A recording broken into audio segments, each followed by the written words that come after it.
দেশে প্রতিদিন অপহরণ হয় গড়ে অন্তত ৩টি শিশু।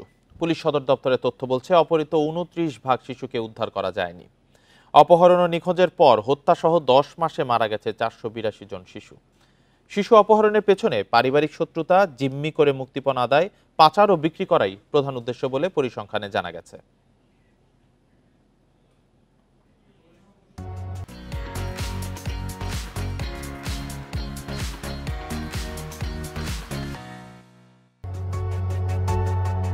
৩ নভেম্বর সিলেটের কানাইঘাটে নিখোঁজ হয় ৬ বছরের মুনতাহা। নিখোঁজের ৭ দিন পর বাড়ির কাছেই নালা থেকে উদ্ধার হয় মরদেহ। ১৫ নভেম্বর রাজধানীর আজিমপুরে এক বাসায় অস্ত্রের মুখে সবাইকে জিম্মি করে মালামাল লুট ও ৮ মাসের শিশু জাইফাকে অপহরণ করা হয়। অবশ্য ২৪ ঘন্টার মধ্যে উদ্ধার হয় জাইফা। পুলিশ সদর দপ্তর বলছে, ৯ মাসে সারা দেশে অপহরণের মামলা হয়েছে ৬৯৫টি, উদ্ধার হয়েছে ৪৯১ শিশু। উদ্ধার না হওয়া বাকিদের ভাগ্যে কী ঘটেছে তা অজানা। আইন ও সালিশ কেন্দ্র জানিয়েছে, ১০ মাসে নির্যাতন, সহিংসতা, ধর্ষণ, অপহরণ ও নিখোঁজের পর হত্যাসহ বিভিন্ন অপরাধে মৃত্যু হয়েছে মোট ৪৮২ শিশুর।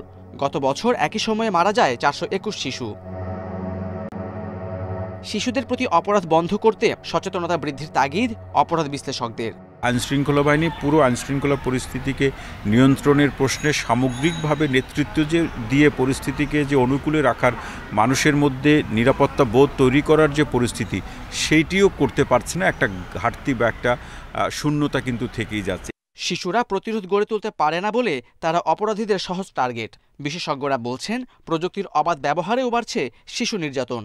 আমরা প্রযুক্তি নির্ভর হয়ে যাচ্ছি, আমাদের মধ্যে যে আইসোলেশন হয়ে যাচ্ছে, অর্থাৎ হলো আমরা মানুষের সাথে মানুষের কিন্তু যোগাযোগ আমরা বিচ্ছিন্ন হয়ে যাচ্ছে, এবং যখনই আমরা বিচ্ছিন্ন হব তখনই কিন্তু অন্যের প্রতি হলো আমাদের সেই সমমর্মিতার জায়গাটা কাজ করবে না, আরেকজনের জায়গা থেকে ধরবে না। সম্পর্ক জায়গাটা আমি বলবো ড্রামাটিক একটা চেঞ্জ আসছে। এটা শুধুমাত্র সোসাইটির মধ্যে যে চেঞ্জ তা না, আমরা একেবারে কাছের মানুষের সাথে আমাদের পরিবর্তনটা আমরা দেখছি। অংশীজনদের সাথে আলোচনা সাপেক্ষে শিশু অধিকার বিষয়ক ব্যবস্থা আরও কার্যকর করা ও জবাবদিহি নিশ্চিত করার তাগিদ বিশ্লেষকদের।